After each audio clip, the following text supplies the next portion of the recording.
So I chose my Web 2.0 website to be Quizlet.com just because we've used Quizlet with this class and I've used it with other classes during high school. And I find it to be a really good resource with learning like key terms and reviewing for tests just because everything's transferring online now, and I find that it's easier to do stuff online because there are different ways you can study it than just looking at flashcards or writing stuff down.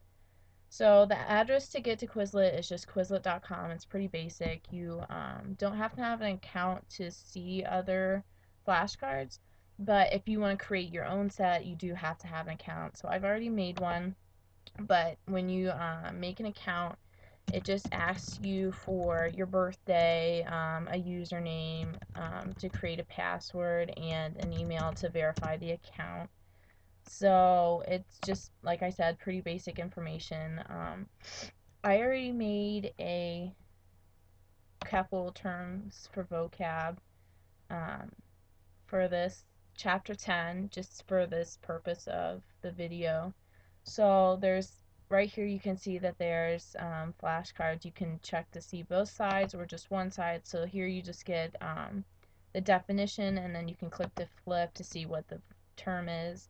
And they also have them down here. So then there are different ways you can study. So you can do the speller, where you type what you hear. It's pretty simple. Blogs. So virtual online spaces that support posting for commentary or blogs, like the computer said. Sometimes they're a little bit harder to understand, but it all depends on what you're comfortable with doing.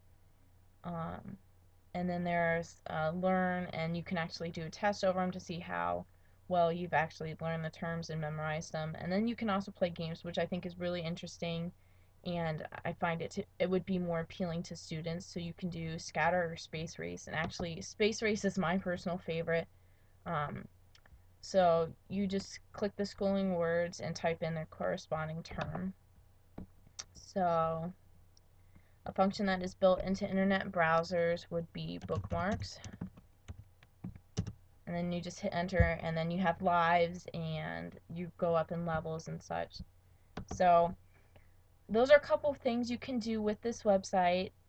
Like I said, I think the aspect of having games is really appealing to students, and being able to have the flashcard set online allows a different way to study terms, which I think is another key thing for students, because it makes it more versatile and then it's more interesting.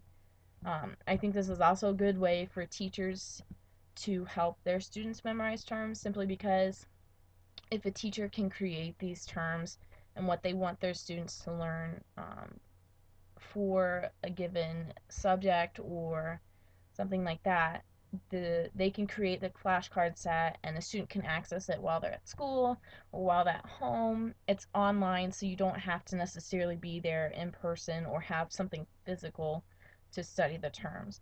So I find this really beneficial, and I definitely think I could see myself using this in the future, teaching and studying for other classes as I'm continuing my education.